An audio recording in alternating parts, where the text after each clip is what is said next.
pressure. She sacked him. A great bull rush by Chris Jones.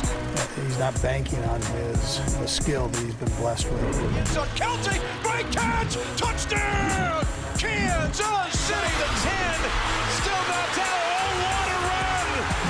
Out of this world. Sinks it on the middle. Intercepted. Intercepted by Mathieu. The Honey Badger doesn't care. Good evening, everyone. Welcome to this victory edition of Chiefs Rewind. Mitch Holthus with you, voice of the Chiefs, along with the Matt Stat Man. He is the Tyreek Hill of stats, Matt McMullen. Let's go right to the podium and let's hear from Coach Andy Reid. Okay, so as far as the injuries, really it's just Dorian Daniel has an ankle sprain, and we'll just see how he does by tomorrow. All in all, I thought it was a good game.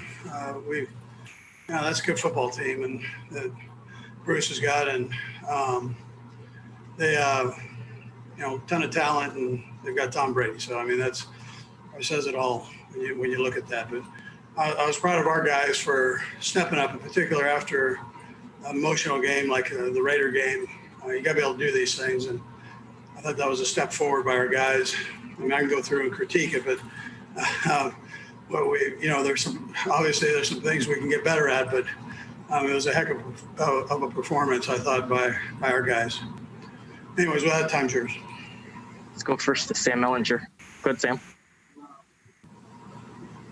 Hey, Andy, I wanted to ask you about a couple situational decisions that you had. The 4th and goal early in the game in the first quarter, and then throwing it late when you could have just burned clock. I mean, at least superficially, right? Like one of those is aggressive, one is conservative. I'm just wondering if you could let us in on your thinking a little bit. How much of that is, Mike Frazier and those numbers, and how much is just gut and what you're seeing from the game? Yeah, so that one I just felt like I wanted points coming out of that, and I know they're tough in the red zone, and I just points were important there, especially early, and then the last one was I've learned a long time ago you don't give Tom Brady another shot, so that's why he's the GOAT, right? So don't give him the ball back, and that was the mindset there, and so we got Pat on the move, and we sealed the edge, did a nice job there, and then man coverage with Tyreek and Sam, and they beat it up there, so they did a nice job. Let's go next to Nate Taylor. Go ahead, Nate. Andy, I'm just wondering, from the end of last year, right, when you do the player exit interviews, what was that conversation like with Tyreek on where you thought he could get better, and how much of that was on display today, given his historic performance? Well, yeah, you just said it. So, I mean, it's hard to criticize history, so when it's positive. And he sure did a nice job today, and, to where they doubled him. They doubled both he and Kels at times, both of them being doubled in the same play. So, listen, it's a tribute to him and the hard work that he's put in, and just becoming a better overall receiver. So he was already good, and then he's taken it to that next level. And he's still got a season left here. He's got to keep rolling and getting more opportunities to even be better than he was tonight. But he sure did a nice job, and it was good to get Sammy back through this game. I thought that was important for us as we rolled, and keep all those guys healthy. Let's go next to Adam Teicher. Go ahead, Adam. Oh, sorry, I think Adam put his hand down here. Let's go to Dave Scretta. Hey, Andy, you talked about obviously some of the things that they need to get better at, and one of them, I'm sure, is penalties. It's 10 in 2 straight weeks. I know you can say we have to get better, but how do you do that? How do you get better in that area? Well, it was later in the game. So is it because you're trying to make a play, you're grabbing a little cloth on the offensive line? I mean, those are big plays that we took back off and went backwards on. So do we need to move our feet more? Do we, whatever it might be, we'll go through and analyze those and make sure that the guys learn from them and get better. I don't think it's an effort problem at all. I mean, it's probably too much of an effort. And so you can, when you need to back guys down on that, then that's a good thing. And then I think, with 55 hitting the quarterback there, I'm glad he was getting there. And I question. Well, I mean, we'll see. We'll see how the first one sure didn't look like it wasn't but a scrape, and so yeah, I'm just glad he's working like crazy to get home and get to the quarterback, and we'll clean up the other part. Let's go next to Adam Teicher. Go ahead, Adam. Hey, Andy, regarding Tyreek's big day, was it just a case of you guys finding a matchup you really liked there, that one-on-one matchup, or was there more that went into that tonight? Well, I mean, we feel like he's a pretty good matchup anywhere. I mean, with anybody. So he's strong and quick and fast, and he can catch. So the quarterback trusts him.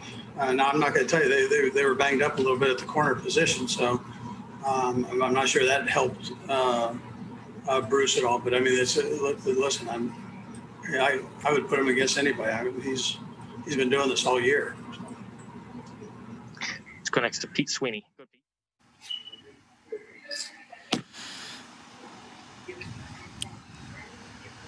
Head coach Andy Reid, the victory over the Buccaneers, 27-24. Chiefs now 10-1 on the season. What are the big reasons? An unforgettable performance by our next guest. Unleash the cheetah and let him run. Oh, my goodness. 203 first quarter yards. Tyreek Hill joins us now. 13 catches on 15 targets, 269 and 3 touchdowns. What a day, my friend. Take a bow. Unforgettable performance. What was working today?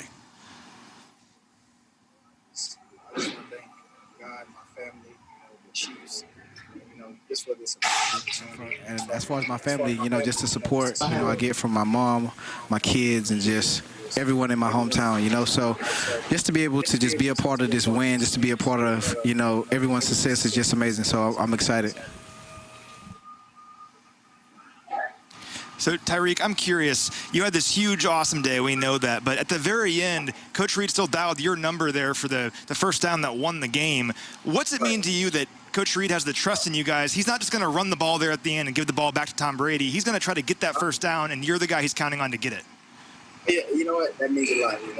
That finally means that I'm a true number one, and that makes me feel good. When he comes to me in such a pivotal moment like that, it makes me feel awesome. So, I mean, I just hope, my number continues to get called. If it doesn't, I'll still be happy. As long as we win. So I'm just a part of. I'm here to be a part of this journey.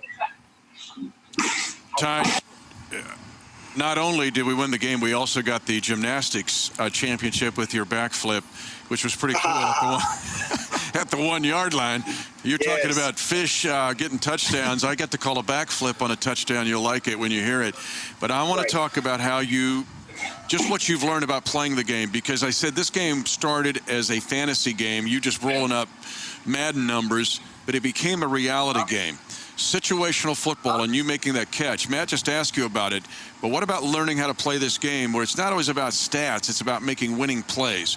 What about what you've learned in that realm? Well, to me, the game has slowed down so much, over the years. When I first came in, guys were moving at a different speed. Even though I was the fastest guy on the field, I was still playing a little shy, a little not as confident, So, I mean, as the years went on, confidence gained, and I just started believing in myself. My teammates believed in me, and then once Pat got here, he was telling me, hey, man, you really can be a beast, So that even gave me, everything that I needed to hear, to get me where I am today. So, like I said, I'm just thankful, just to be on this team, just to be a part of this journey, So it's amazing, and I can't wait to see what the future holds for this team. So, Tyreek, you scored in 10 of 11 games this season, only player in the NFL to do that, and the first player since Todd Gurley back in 2018. I think you're one of 5 players since 2000 to do that. So it's really rare what you're doing finding the end zone. How much fun has it been for you finding the end zone this much this season? You know what? I have to find the end zone a little bit more, because every time I go home, my son is like, Daddy, I need you to score more, So, I mean, I believe I'm doing it. I mean, the pressure is always on when I go home, because my son is like, Dad, I need you to score more touchdowns. I'm like, dude, do you got a fantasy team or something? So, man, it's been fun. Like I said, just being a part of this journey. Coach Reid dialing my number. Pat throwing deep shots to me. So I'm just having fun with the game. Ty, you actually had me feeling sorry for Carlton Davis in this game. I want to ask you about, final question, is just recognition and working with Patrick. They showed you press, you killed him in press. They back off, you eat him alive in front of him. They go back to press, you eat him alive. I mean, just the recognition of what the defense is showing you and working with Patrick and understanding that sixth sense that you guys have. Well, Carlton, he's a tremendous player. You know, I watch film on him, you know, literally every day, you know, because our wide-eye coach was like, hey, Reid, this is the matchup right here. This is the matchup. They're gonna match him on you the whole game. So I need you to know everything about this dude, you know. So, I mean, from me watching games, you know, of him throughout the season, he's been amazing. You know, I'm not going to take anything away from him. You know, I just feel like today, you know, I just had the upper hand, and I was able to make a few plays on him. You know, so he's still a great player. He's still a Pro Bowl player, and I believe in my heart after this game he's going to come back and he's going to, you know, ball out like he's been doing. So. Well, Ty, we'll let you go. Congratulations on this win. Thank you, At the end of this day, you're probably going to be leading the NFL in receiving, and Kels might be right behind you. This will be interesting. Absolutely. Just get your phone out, man. But enjoy the victory, because go get them, and thanks for being with us. Yes, sir. Thank you. Mitch, Matt, double M&Ms. Thanks, guys. See you, Cheetah. Man, I miss fist pumping those guys and being around them, because this is a day he has grown so much. Andy Reid was talking about how he's grown into right now, name me a better receiver in this league. He'll go by you. He'll run routes. It started as a fantasy game. Mm-hmm. It ended as a reality game, because as big as 203 yards were in the first quarter, you nailed it. His 8-yard catch on 3rd and 6 to end the game was as big as any of those big pops. Yeah, lots to talk about here. And all those yards and all those touchdowns, they don't matter if it's not for that very last catch at the very end.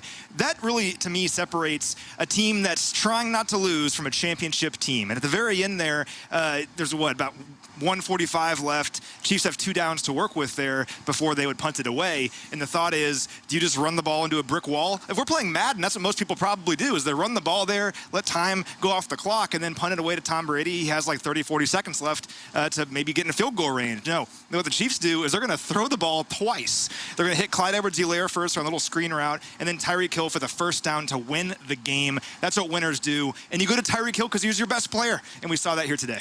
And it's also the genius of Andy Reid. If you're playing this defensive front of Tampa Bay, just to slam into the line, they're not going to give up rushing yards there. So those plays you talk about are in essence runs. Mm-hmm. And they're forcing them, because Mahomes, because of his ability to make decisions and being accurate, those become 6- and 8-yard passes, but those are like 6- and 8-yard runs. Yes. That's what closed this game out. Absolutely, and we saw it really throughout the game. We knew how good this run defense of Tampa Bay was before the game started. We talked about that on Field Pass. So what did the Chiefs do? They threw it a whole bunch with a ton of success, and I counted 18 plays of 10 or more yards in this game for the Chiefs. They're getting chunk play after chunk play, and they got them late as well. So huge stuff there from Patrick Mahomes, from Tyreek Hill, from this whole offense, and it's been a continuation over the last several games now. So Tyreek Hill, in his last 2 games, 24 receptions for 371 yards. Absolutely incredible stuff from him. And Mahomes, in his last 4 games, we were saying how good he was in his last 3. In his last 4 now, 1,598 yards, 14 touchdowns, 1 interception. Incredible stuff. Yeah, let's go back now to Tampa and check in at the podium.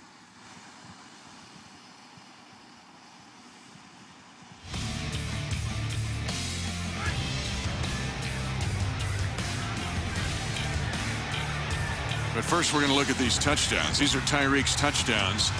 And this is the first burn of Carlton Davis. That was on a double move against man-to-man. Safety couldn't get there in time. Winfield, a rookie. But his ability, too, to track the ball, Matt, yes, is so underrated. He has just got a honing device on that football. So here's the thing about Tyreek Hill. We know how good he is with his speed, his straight-line speed. He's the fastest guy in football. But we saw a few catches here that were incredible catches that a speed guy can't make. It's a full wide receiver can make them. And we saw it over and over again in this game. He's grown so much as a wide receiver, not just a speed guy. So we see the first one, they play zone, and then he just, then he can just does a backflip here. Chiefs win. He gets the gold medal in the all-around in gymnastics. And that's just a one-on-one play. Now, that's a great throw by Mahomes. Yeah. But he's able to beat Davis off the press. He beat him man-to-man. He beat him zone. He beat him man-to-man. Mm-hmm. And the production here, I love the stats. I can't help myself here. Tyreek Hill is perfect for what I love, because you look at what he did in the first quarter. He had the second most first quarter receiving yards since 1991. Only Lee Evans back in 2006, who would have thought that, had more first quarter receiving yards than Tyreek Hill in this game. 203 first quarter receiving yards. And then at the end of it, Tyreek's now one of only 5 players in NFL history with 260 receiving yards and 3 or more touchdowns in a single game. First guy since 2000 to do that. We saw history here today with Tyreek Hill. And here's what's crazy. In the last 3 games, he has been targeted 45 times. And he's just made it happen in each game. But the Chiefs get the victory here. But again, what started as a fantasy football game ended in a reality football game. Let's not leave the defense out here in this discussion. You know, one thing that might be fun for you to do is go back and watch Field Pass and then just butt it up right against Chiefs Rewind and see how much of that stuff they talked about actually came to reality. It did in this game, because we said the key was getting the Buccaneers off the field early. The Chiefs did that in the first half. I mean, there were 3 straight 3-and-outs and only 1 first down in the 4 Buccaneer drives of the game.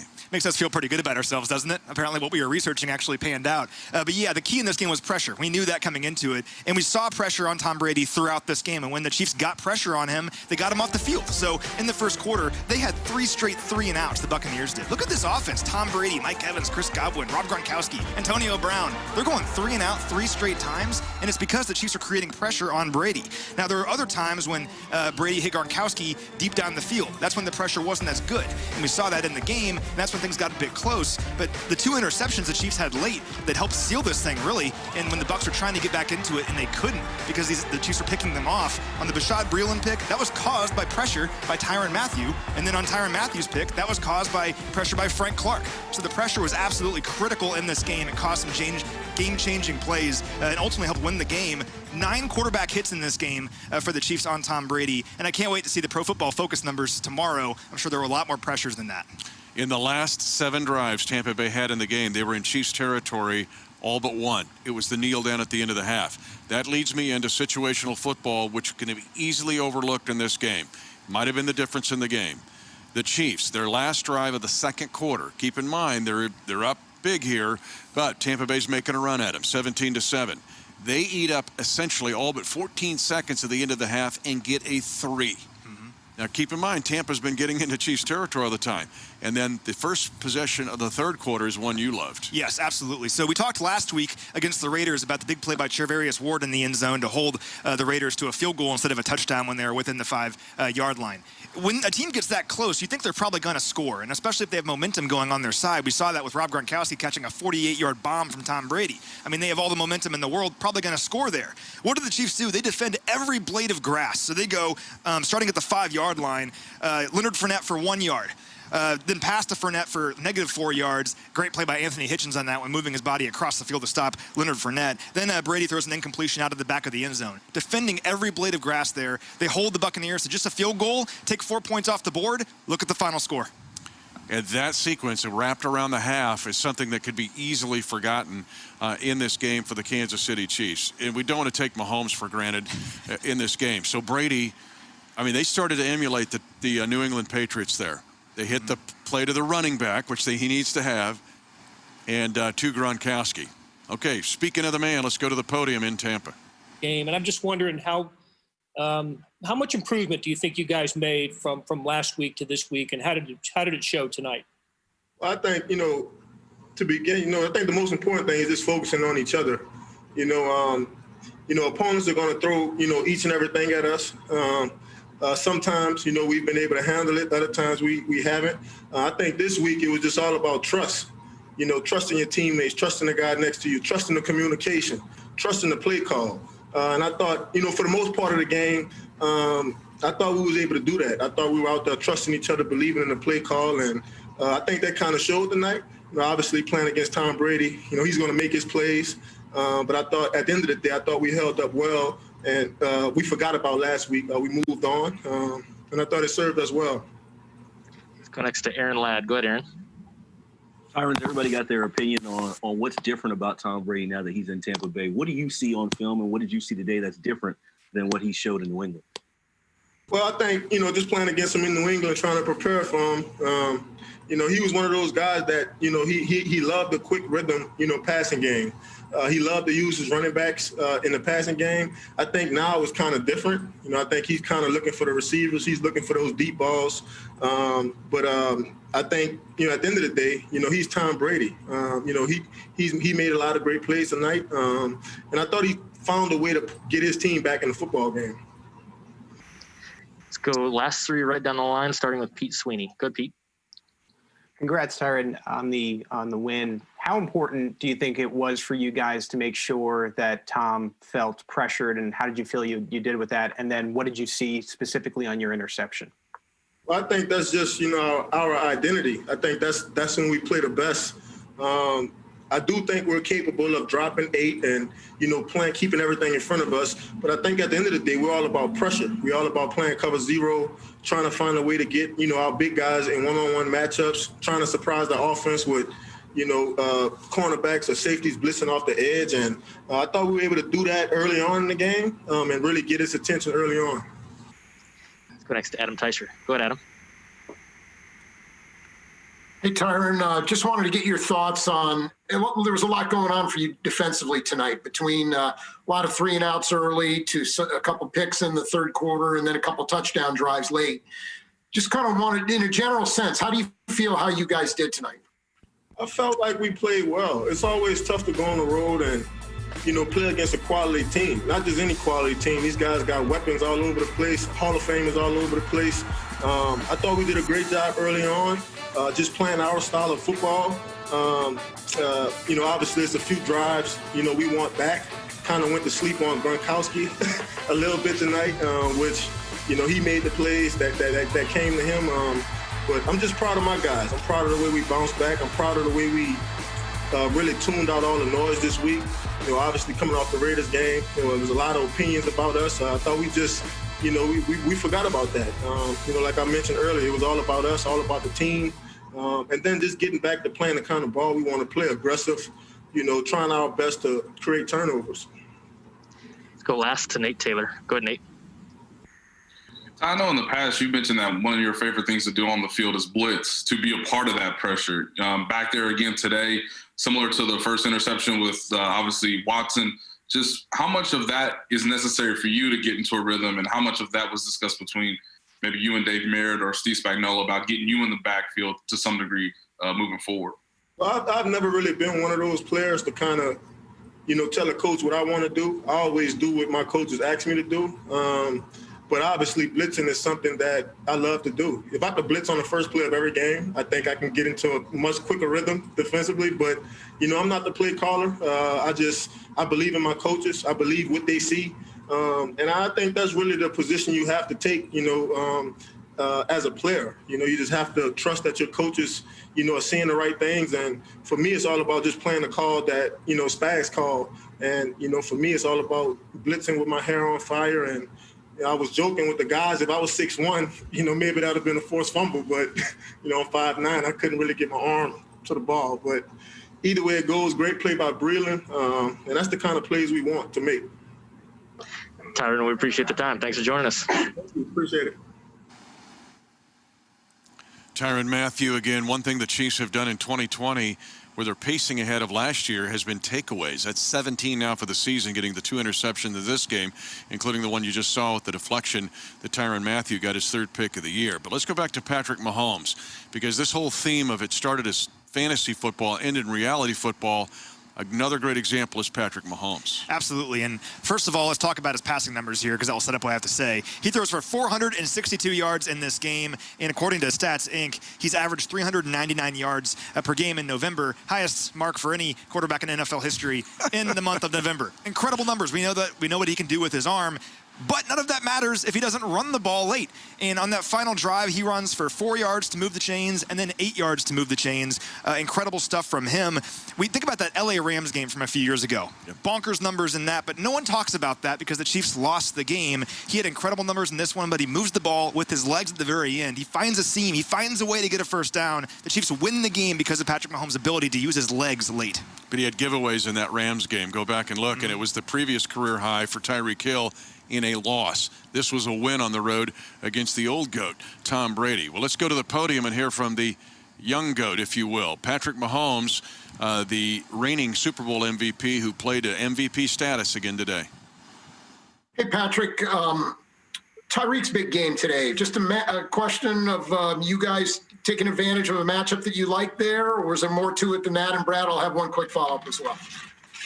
Yeah, I don't think it was necessarily a matchup, but it was man coverage with no one over the top. And so we don't get that a lot, especially with that guy and his ability. And whenever we do, we try to take advantage of it. Okay, and you've thrown a lot of touchdown passes. Obviously, you've scored a few yourself. You almost caught one today. How disappointed are you? You didn't get your first TD catch. And what was the name of that play, by the way? God, man. Well, me and Travis made it up first off, and we called it Black Pearl because we're bringing it to the Bucs and the Pirates of the Caribbean and everything like that. And I talked him into it. Coach Reid for sure told him if he can run it first. But I just kind of talked to him on the side and was like, if I'm open, man, just throw it to me. So I think that little hesitation that he had was just because I had talked to him too much about it. Let's go next to Nate Taylor. Go ahead, Nate. Patrick, when you look at obviously the pre-snap and what, like you mentioned, just getting that single high safety, just how much does it still surprise you when you know 10's out there? And my second part of this is how much, Tyreek mentioned Sammy today as being a part of his success. Just how much was that a part of the offense really clicking in the first half, having Sammy back? Yeah, definitely. I mean, Sammy being able to work the middle of the field, even when he's not getting the ball, he's getting other guys open. And then as well as at the beginning of that game, they were, instead of that safety going over the top of Tyreek, they were going over the top of Travis. And, I mean, that's just the problem that defenses have when they go against us. We have so many good weapons. It's hard to try to take away one guy when we can go to the other guys. And so this week it was Tyreek's week, but I'm sure other guys will make big plays the rest of the season. Let's go next to Sam Mellinger. Go ahead, Sam. Hey, Patrick, I know you want to throw it every down, right? But at the end there, those last two plays, a lot of teams would have just run the ball, right, to melt some clock. What is your mind like in those situations, just sort of risk-reward balance when you know you got to keep the clock going? Yeah, I mean, it's a lot of trust Coach puts in me to make the right decision. You can see that I'm trying to get the ball in my hands quickly, get it to the guys, let them make plays in space. And another thing, I mean, they have a really good defense, especially against the run, and so they're getting a lot of penetration up front. And I'm trying to get to our playmakers in space and let guys make plays. Next is Sam McDowell. Go ahead, Sam. Hey, Patrick, you touched on this a little bit, but how much do you feel like Travis's success this season, but also Tyreek's success on the underneath stuff, kind of opened up what you saw today up top? Yeah, I think it's just taking what's there. I think that's the biggest thing. I mean, you've seen how teams played us these last few weeks, and they're playing very far back. And we were able to find ways to move the ball down the field and score that way. And then this week, especially at the beginning of the game, they kind of came up and played tighter and played up close. And we were able to hit some shots downfield. And that's just the maturity of this offense as a whole, of knowing how to run their routes based off the coverages that they're getting, and then I try to get them the ball and let them make plays. Go next to Darren Smith. Go, Darren. Hey, Patrick. First of all, congratulations on the win and the great stats that you put up today. But I'm kind of curious with the offense and some of the play calling in the first half. It looked like you all may have been a little too cute by half with some of the design plays. I know you talked about the play with Travis Kelce towards the end zone, but how concerning is it to where, I guess from the outside looking in, it looks like you all should have been up maybe 28-0 before the Bucs scored, and then it ended up being a one-possession game towards the very end. And then I have a follow-up, Brad. Yeah, well, I mean, that just comes down to execution. I mean, we had the play with Travis designed and ran the way we wanted it to be ran, and we had the options and the availability that we wanted. And we've ran plays like that all year long. We're doing different motions and different type of stuff like that, and they've worked out. And when you play a good defense and you don't execute in the red zone and you get field goals instead of touchdowns, the game stays closer than you want it to be. And so that's just about execution and us just making sure that we execute whenever we get our opportunities. And also, this is your first time playing in Tampa Bay. Did you feel like you got used to it enough that you could come back and do the same thing again in February? Man, I hope so. I mean, it was hot. It was definitely hot early when the sun was out. But once that sun went down, I felt like I was back in Texas, and it was pretty nice to get this weather. But just like that, I'm ready to get back to Kansas City and get a cold one this next week. We'll go to Mike Jones for the last one. Go ahead, Mike. Patrick, this is supposed to be kind of like billed as a Super Bowl preview. If you guys come out and get the win like this, what does it do for your confidence, or just for if you guys see them again in the postseason? Yeah, I mean, you get a familiarity with the stadium, with the process of going to the hotel in the city, and that's definitely something that eases your mind when you try to get to the Super Bowl. If you know you've been in this place before and you understand what kind of the pregame and stuff like that happens, and then to beat a good football team. That's a really good football team with a lot of talented players, and so we played well enough to win. I still think there was times offensively we could have been better in the second half and in the red zone we talked about, and then defensively they're going to want to try to continue to get better and better each and every week. And that's a great thing about football and the NFL is you build and try to execute and be the best at the end of the season. Patrick, we appreciate the time. Thanks for joining us. Thank you. One thing that's overlooked, Patrick Mahomes now on the road is 19-4. Crazy. All right. But let's go back to Brady now, because let's go back to our start of Field Pass. I said it was LeBron who never got to play head-to-head against MJ, right? MJ's last year was the year before LeBron's first year. But we're getting this old goat, young goat thing. But Tom Brady has never lost 3 games in November until today. And here we are. It's interesting, too, looking back at Field Pass, because the first 2 matchups between Mahomes and Brady won the first 2, and of course by a combined 9 points, including the AFC Championship game out here, and a game where Mahomes didn't get the ball in overtime. You know, that was kind of a situation where Mahomes is trying to get over the hump against Tom Brady. Well, he beats him last year in Foxborough in a huge win in Week 14 to eventually lead the Chiefs to a good standing in the playoffs and a Super Bowl victory. And then against the Tampa Bay Buccaneers here, Brady wanted this win. You could tell. He never gave up. He was firing the whole game, but Mahomes now beats Brady for the first time as Brady as a Buck.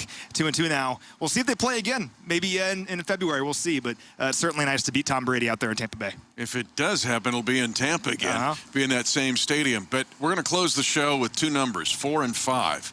The Chiefs have beaten Tom Brady in the regular season 4 of the last 5 times. Think about that one for a second. And the other one, the Chiefs have a 4-game lead in the AFC West with 5 games to go. It's always the Chiefs Kingdom national holiday, Matt, when the Chiefs win and everybody else in the division loses. It's like, shouldn't go to school, or people are doing it virtually anyway. But close the Zoom call down.